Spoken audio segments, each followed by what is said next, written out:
Hi guys, welcome back to my YouTube channel. എന്തൊക്കെയുണ്ട് വിശേഷം? എല്ലാവർക്കും സുഖമാണെന്ന് വിചാരിക്കുന്നു. ഞാൻ നിങ്ങളുടെ സ്വന്തം അലി. നമ്മളിന്ന് സംസാരിക്കാൻ പോകുന്ന കൽക്കി 2989 AD എന്ന് പറയുന്ന സിനിമയുടെ റിവ്യൂവിനെ പറ്റിയാണ് നമ്മളിന്ന് സംസാരിക്കാൻ പോകുന്നത്. ഓ മൈ ഗോഡ്, ഞാൻ ഇന്ന് ആ സിനിമ കണ്ടു. ആ സിനിമ കണ്ട് ഇറങ്ങിയ എക്സൈറ്റ്മെൻറ്റിൽ കൂടെയാണ് ഞാൻ നിന്നിപ്പോൾ നിങ്ങൾക്ക് ഈ പടത്തിൻ്റെ റിവ്യൂവിനെ പറ്റി സംസാരിക്കാൻ പോകുന്നത്. ഒരു രക്ഷയില്ല. നമ്മുടെ നാഗ് അശ്വൻ ഡയറക്റ്റ് ചെയ്ത പുള്ളിക്കാരൻ തന്നെയാണ് പടത്തിൻ്റെ തിരക്കഥാകൃത്ത്. 600 കോടി ചിലവാക്കിയ ബ്രഹ്മാണ്ഡ സിനിമ എന്ന് പറഞ്ഞാൽ അമ്മാതിരി സിനിമ. നമ്മൾ പൊതുവേ വന്നിട്ട് എന്ത് പറയാൻ വേണ്ടിയിട്ട് 600 കോടി ബഡ്ജറ്റിൽ ഇറക്കിയ പടം എന്ന് പറയുമ്പോൾ അതിനകത്ത് ഒന്നും കാണത്തില്ല. നമ്മൾ ആദ്യ പുരുഷമല്ലോ ഒന്നും കാണത്തില്ല, 600 കോടിയിൽ നിന്ന് മാത്രമേ. പക്ഷേ ഈ പടം വന്നിട്ട് ഈ പടത്തിൻ്റെ മേക്കിങ്ങിന് 600 കോടിയല്ല 1000 കോടിക്ക് മേളിൽ കൊടുത്തെന്നാണ് എനിക്ക് തോന്നുന്നത്. കാരണം അമ്മാതിരി രീതിയിൽ പടം മേക്ക് ചെയ്ത് വെച്ചിരിക്കുന്നത്. പടത്തിൻ്റെ ഗ്രാഫിക്സ് വർക്കും കാര്യങ്ങളൊക്കെ നോച്ച് ലെവലായിരുന്നു. ഒരു രക്ഷയില്ലാത്ത വർക്കാണ് സിനിമയിൽ ചെയ്തു വെച്ചിരിക്കുന്നത്. പിന്നെ പടത്തിൽ പ്രഭാസ് ഈ സിനിമയിൽ വന്നിട്ട് പ്രഭാസാണ് ഈ സിനിമയുടെ നായകൻ. പക്ഷേ പ്രഭാസിന് മാത്രമല്ല, ഈ പടത്തിൽ ഒരുപാട് ക്യാരക്ടേഴ്സ് ഉണ്ട്. ആ ക്യാരക്ടേഴ്സിനൊക്കെ ഭയങ്കരമായിട്ടുള്ള പ്രാധാന്യം ഈ സിനിമയിൽ കൊടുത്തിട്ടുണ്ട്. ഞാൻ വിചാരിച്ചു ഈ സിനിമ വന്നിട്ട് പ്രഭാസ് എന്നൊരു നായകൻ്റെ ഉള്ളിൽ അങ്ങ് നിന്ന് പോകുമെന്ന് വിചാരിച്ചു. പക്ഷേ അങ്ങനെ സംഭവിച്ചിട്ടില്ല. നല്ല രീതിയിൽ തിരക്കഥ എഴുതി വെച്ചിട്ടുണ്ട്. പടത്തിൻ്റെ ഡയറക്ടർ തന്നെയാണ് പടത്തിൻ്റെ തിരക്കഥയും ചെയ്തു വെച്ചിരിക്കുന്നത്. പുള്ളിക്കാരൻ വന്നിട്ട് എല്ലാ കഥാപാത്രങ്ങളെ പറ്റി പറയുകയാണെങ്കിൽ, ഈ സിനിമയുടെ വില്ലൻ എന്ന് പറയുന്നത് നമ്മുടെ സ്വന്തം കമൽഹാസനാണ്. കമൽഹാസൻ ആകപ്പാടെ ഫസ്റ്റ് ഹാഫിൽ ആകപ്പാടെ ഒരു 5 മിനിറ്റോ കമൽഹാസൻ വരത്തുള്ളൂ. പിന്നെ സെക്കൻഡ് ഹാഫിലും ലാസ്റ്റ് ക്ലൈമാക്സിലും കമൽഹാസൻ സ്വല്പമേ വരത്തുള്ളൂ. കമൽഹാസൻ ഒരു രക്ഷയില്ല. ഇനി അടുത്ത സെക്കൻഡ് പാർട്ടിലായിരിക്കും കമൽഹാസൻ കയറി പൊളക്കാൻ പോകുന്നത്, അത് ഉറപ്പാണ്. പിന്നെ വന്നിട്ട് നമ്മുടെ ദീപിക പടുക്കോൺ ഈ പടത്തിൽ വന്നിട്ട് ഭയങ്കര ഒരു പ്രാധാന്യമായിട്ടുള്ള ക്യാരക്ടർ പുള്ളിക്കാരിക്കുണ്ട്. പുള്ളിക്കാരിയുടെ കഥാപാത്രം വളരെ കുടിലമായിട്ട് പുള്ളിക്കാരി ചെയ്തിട്ടുണ്ട്. പിന്നെ അടുത്തെടുത്ത് പറയാൻ വേണ്ടിയിട്ടുള്ളതാണെങ്കിൽ നമ്മുടെ എല്ലാവരുടെയും സ്വന്തമായ അമിതാഭ് ബച്ചൻ. എൻ്റെ അമ്മച്ചി ഈ പ്രായത്തിൽ ഇങ്ങനെ എന്തിനാണ് ചെയ്തു വെച്ചിരിക്കുന്നത് കാണുമ്പോൾ അത്ഭുതം തോന്നും. അമ്മാതിരിയാണ് അമിതാഭ് ബച്ചൻ ഈ പടത്തിൽ പുള്ളിക്കാരൻ ചെയ്തു വെച്ചിരിക്കുന്നത്. പുള്ളിയുടെ ഫൈറ്റിങ്ങും കാര്യങ്ങളൊക്കെ തന്നെ നമുക്കറിയാം. പുള്ളിയല്ല ചെയ്തത്, ഡൂപ്പാണ് ചെയ്തതെന്നറിയാം. എന്നാൽ പോലും ഫൈറ്റിങ്ങും കാര്യങ്ങളൊക്കെ എൻ്റെ അമ്മച്ചി വേറെ ലെവലിൽ പുള്ളി ചെയ്തു വെച്ചിട്ടുണ്ട്. പുള്ളിയുടെ സിനിമയിൽ വന്നിട്ട് ശോഭന, നമ്മളെ മലയാളികളുടെ ശോഭനാക്കി ഒരു നല്ലൊരു കഥാപാത്രം ശോഭനയ്ക്കുണ്ട്. പിന്നെ നമ്മൾ അന്നാബെൻ കൊള്ളാം, കുഴപ്പമില്ല. പുള്ളിക്കാരി വെറുപ്പിച്ചില്ല, ഗുണ്ടപിനൊന്നും ആയില്ല. പക്ഷേ പുള്ളിക്കാരിയുടെ കഥാപാത്രം വളരെ കിടിലമായിട്ട് പുള്ളിക്കാരി ചെയ്തു വെച്ചിട്ടുണ്ട്. പടത്തിൻ്റെ ഗ്രാഫിക്സ് വർക്ക്, പുള്ളിയുടെ വിഷനാണ് ഞാൻ ആലോചിക്കുന്നത്.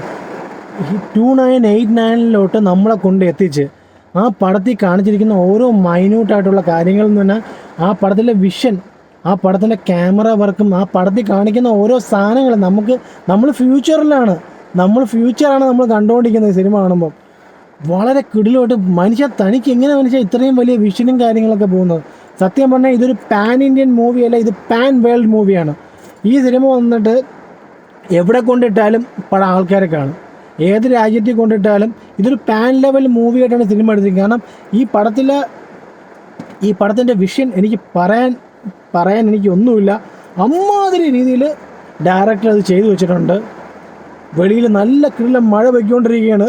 ഞാൻ റിവ്യൂ തുടങ്ങിയപ്പോൾ മഴ പെയ്തു തുടങ്ങിയതാണ്. ഒരു രക്ഷയില്ലാത്ത മഴ. അതിനേക്കാളും ഒരു ഇടിവെട്ടായിരുന്നു പടം തിയേറ്ററിൻ്റെ അകത്ത്. ഈ നാഗ് അശ്വൻ എന്ന് പറയുന്ന ഇയാൾ നമ്മുടെ സിനിമയ്ക്കൊരു മുതൽക്കൂട്ടാണ്, നമ്മളെ ഇന്ത്യൻ സിനിമയ്ക്കൊരു മുതൽക്കൂട്ടാണ്. ഞാൻ ഒരിക്കലും വിചാരിച്ചില്ല ഈ തെലുങ്കന്മാരിനി എന്താണ് ഇവന്മാർ ചെയ്യണമെന്ന് എനിക്ക് അറിഞ്ഞുകൂടാ. തെലുങ്കന്മാരെടുക്കുന്ന ഓരോ സിനിമകളും അവരെ വിഷൻ.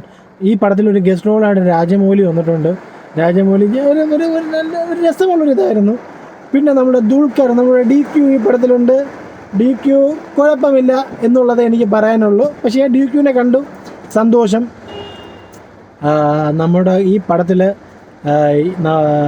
എന്തു പറയാൻ, നമ്മുടെ പ്രഭാസിൻ്റെ ക്യാരക്ടർ ഒരു രക്ഷയില്ല. നല്ല കിടിലൻ ക്യാരക്ടർ എന്ന് പറയുമ്പം ഇനി ഫ്യൂച്ചറിൽ എങ്ങനെ ജീവിക്കണം അങ്ങനത്തെ ഒരു ക്യാരക്ടർ. ഫ്യൂച്ചറിൽ മാത്രമല്ല, ഇപ്പോഴാണെങ്കിലും ഇങ്ങനെ ഈ ഒരു സെൽഫിഷ് ക്യാരക്ടറിന് മാത്രമേ ഈ ഉള്ള കാലത്ത് ഇപ്പോൾ ജീവിക്കാൻ പറ്റുള്ളൂ. അമ്മാതിരിയുള്ള ക്യാരക്ടർ. കുറേ കാലമായിട്ട് ഞാൻ പറയുന്നുണ്ട്, പ്രഭാസിൻ്റെ സിനിമകൾ പോരാ, പ്രഭാസിൻ്റെ ആക്ടിങ് പോരാ, പ്രഭാസ് ഇങ്ങനെ ചത്തുകുത്തി നിൽക്കുന്നു. ഈ പടത്തിൽ അതെല്ലാം പ്രഭാസ് മാറ്റിയിട്ടുണ്ട്. പ്രഭാസ് വന്നിട്ട് ആടിപ്പൊളിയായിട്ട് പ്രഭാസ് കോമഡി ചെയ്തിട്ടുണ്ട്. ആക്ഷൻ എന്ന് പറഞ്ഞാൽ വേറെ ലെവൽ ആക്ഷൻ. പ്രഭാസ് ബോഡിയൊക്കെ സെറ്റ് ചെയ്തെന്നാണ് എനിക്ക് തോന്നുന്നത്. ചെറിയ ബോഡിയൊക്കെ ഉണ്ട്, അത് ഇനി ഗ്രാഫിക്സ് ആണെന്നുള്ളത് അറിഞ്ഞുകൂടാ, അല്ലാന്ന് തോന്നുന്നു. പ്രഭാസ് വേറെ രീതിയിൽ ചെയ്തിട്ടുണ്ട്. പിന്നെ വേറൊരാളുണ്ട് ഈ പടത്തിൽ, ബൂജി എൻ്റെ അമ്മച്ചി കീർത്തി സുരേഷിനെ വന്നിട്ട് വോയിസ് ഓവർ മാത്രമേ ഉള്ളൂ. പക്ഷേ ഈ പടത്തിന് ഭയങ്കരമായിട്ട് കിടിലമായിട്ടുണ്ട്.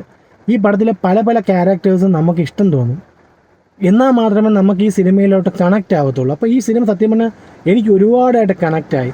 കാരണം ഞാൻ വിചാരിച്ചു ഇത് കണക്റ്റ് ആവത്തില്ല, എന്തൊക്കെ കുറേ ഗ്രാഫിക്സ് എടുത്ത് വയ്ക്കും, അങ്ങനെയല്ല. പടത്തിൽ വന്നിട്ട് നല്ലൊരു കഥയുണ്ട്. സെക്കൻഡ് പാർട്ടിലാവുമ്പോൾ കുറേ കൂടെ കൂടുതലായിട്ട് വരും.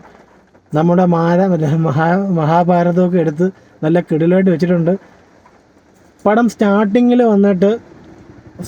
സ്റ്റാർട്ടിങ് ആരും മിസ് ചെയ്യില്ല. സ്റ്റാർട്ടിങ് എല്ലാവരും കാണണം. സ്റ്റാർട്ടിങ് മിസ്സായി പോയാൽ പിന്നെ ഭയങ്കര ബുദ്ധിമുട്ടായിട്ട് തോന്നും. സ്റ്റാർട്ടിങ്ങിൽ വന്നിട്ട് അമിതാഭ് ബച്ചനെ എ ടെക്നോളജിയിൽ അമിതാഭ് ബച്ചനെ വീണ്ടും കാണിച്ചിട്ടുണ്ട്. അതെനിക്ക് ഇഷ്ടപ്പെട്ടില്ല. ഒരു ക്വാളിറ്റി വന്നില്ല. പടത്തിൻ്റെ സ്റ്റാർട്ടിങ് ഞാൻ നോക്കിയപ്പം ഒരു ചെറിയൊരു അനിമേഷൻ രീതിയിലാണ് പടം മൂവ് ചെയ്തത്. സത്യം പറഞ്ഞൊരു അനിമേഷൻ. പക്ഷേ അതിൽ കുറച്ച് സീക്വൻസൊക്കെ നല്ല രസമുണ്ടായിരുന്നു. എന്നിട്ട് അത് കഴിഞ്ഞതിന് ശേഷം ഒരു 10 മിനിറ്റിനകത്ത് പടം അങ്ങ് മാറി നമ്മളെ വേറൊരു ലോകത്തിലോട്ട് നമ്മളെ കൊണ്ടുപോയി. നമുക്കത് അക്സെപ്റ്റ് ചെയ്യാൻ തോന്നി. കിടിലം ഫൈറ്റ്. ഫസ്റ്റ് ഒരു ഫൈറ്റുണ്ട്, നമ്മുടെ പ്രഭാസിൻ്റെ ഒരു ഇൻട്രോയും ഫൈറ്റും ഒക്കെ ഉണ്ട്. അതൊക്കെ വേറെ ലെവൽ. പടത്തിലെ ഫൈറ്റും കാര്യങ്ങളൊക്കെ ഒരു രക്ഷയില്ലാത്ത രീതിയിൽ അവന്മാർ ചെയ്തു വെച്ചിട്ടുണ്ട്. പ്രഭാസൊക്കെ സൂപ്പറായിട്ട് ഫൈറ്റ് ചെയ്തിട്ടുണ്ട്. എന്ത് പറയാൻ ഗായ്സ്, നിങ്ങൾ ആ സിനിമ പോയി കാണൂ ഗായ്സ്. നിങ്ങൾക്ക് ഒരിക്കലും ഈ സിനിമ കണ്ടെന്നുകൊണ്ട് നിങ്ങളെ പൈസ നഷ്ടപ്പെടത്തില്ല. ഞാൻ ഉരച്ച് ചുമച്ച് എൻ്റെ അധോഗതിയായി. അതിൽ ഞാൻ ഒരുപാടിട്ട് സൗണ്ട് ഇട്ടാണ് സംസാരിക്കുന്നത്. ഗായ്സ്, ഒരു രക്ഷയില്ലാത്ത രീതിയിൽ സിനിമ എടുത്തു വെച്ചിട്ടുണ്ട്. നിങ്ങൾ പോകണം, സിനിമ കാണണം. കൊള്ളാമെങ്കിൽ മാത്രമേ ഞാൻ വന്നിരുന്ന് പറയുള്ളൂ, അല്ലെങ്കിൽ ഞാൻ ഒരിക്കലും കാണാൻ പോകാൻ പറയില്ല. അപ്പോൾ ഉണ്ട്, എല്ലാ സിനിമയിലും ചെറിയ മിസ്റ്റേക്സ് ഉണ്ട്. കുറച്ച് ഗ്രാഫിക്സ് വർക്ക്സ് അതിനനുസരിച്ചുള്ള എത്തിയിട്ടില്ല. പക്ഷേ എന്നാൽ പോലും ആഫ്റ്റർ നമ്മളിപ്പം ഇംഗ്ലീഷ് സിനിമയൊക്കെ കാണുന്നതുകൊണ്ടാണ് നമുക്ക് അങ്ങനെയൊക്കെ തോന്നുന്നത്. അതല്ലാതെ വെച്ച് നോക്കുകയാണെങ്കിൽ ഒരു രക്ഷയില്ലാത്ത ടോപ്പ് ലെവലാണ് പടത്തിൻ്റെ മേക്കിങ്ങും കാര്യങ്ങളൊക്കെ. ഭയങ്കര കിടിലോട്ട് മേക്ക് ചെയ്ത് വെച്ചിട്ടുണ്ട്. ഗ്രാഫിക്സും കാര്യങ്ങളൊക്കെ വേറെ ലെവൽ. പല ഷോട്ടുകൾ, സിനിമയിലെ പല ഷോട്ട്സൊക്കെ വേറെ ലെവലിലാണ് എടുത്തു വെച്ചിരിക്കുന്നത്. പിന്നെ സിനിമയിലൊരു നായികയുണ്ട്, ദിശ എന്നൊരു പെണ്ണുണ്ട്. പുള്ളിക്കാരി ഒരു 10 മിനിറ്റ് വന്ന് പോകുന്നുണ്ട്. കൊള്ളാം. So that is it guys, thank you so much for watching my vlog. If you like my channel, please put like, subscribe and all that.